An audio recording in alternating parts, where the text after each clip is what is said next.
Mencium tangan kiai sunnah siapa? Hadis tentang mencium tangan. Jika kita mau melihat lagi hadis Nabi secara lebih komprehensif, akan kita temukan kisah para salaf yang benar-benar salaf secara zaman dan manhaj mengenal hal ini. Hadis sahih tersebut adalah sebagai berikut. Pertama, Az-Zarra, sahabat Nabi mencium tangan dan kaki Nabi.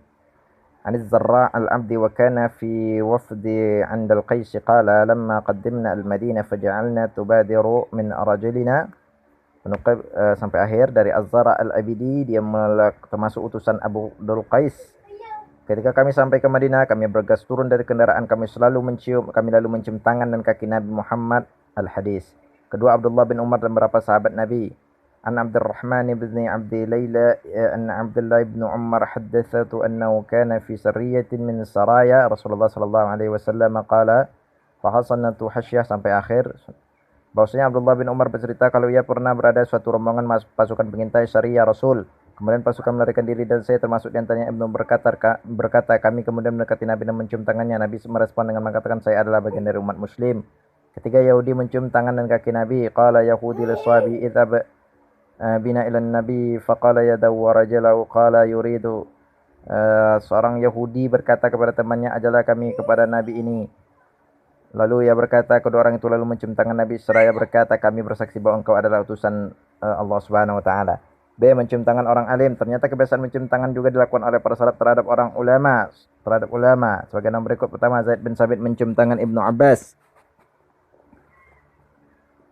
Ana Ammar ibn Abi Ammar an Zaid bin Rakab yawman fa'akhadha ibn Abbas bi barakatin faqala. Ya, sampai akhir ayat. Saya hadis dari Ammar bin Ammar bahwa Zaid bin Sabit pernah mengendarai hewan tunggangannya, lalu Ibnu Abbas mengambil tali kekangnya dan menuntunnya. Zaid berkata, jangan engkau lakukan wahai anak paman Rasulullah. Ibnu Abbas berkata, beginilah kami diperintahkan untuk melakukan menghormati ulama kami. Zaid berkata, kemarikanlah tanganmu. Lalu Ibnu Abbas mengeluarkan tangannya, kemudian Zaid menciumnya berkata, beginilah kami diperintahkan untuk melakukan menghormati ahli bait Nabi kami. Kedua, Ali mencium tangan dan kaki Abbas. Ali ternyata juga mencium tangan dan kaki pamannya, Abbas bin Abdul Muttalib. Dari Syuaib berkata, saya melihat Ali radhiyallahu mencium kedua tangan Abbas atau kakinya, wahai pamanku, berikanlah keridhaan kepadaku. Ketika Muslim mau mencium tangan kaki, dan Bukhari, Imam Muslim wafat 261 Hijrah, dulu juga izin mencium kaki kiainya Imam Bukhari wafat 25 Hijrah. Qala Muhammadun bin Rustum sami'tu Muslimun ibnu Hajjaj wa ja'a ila al-Bukhari faqala.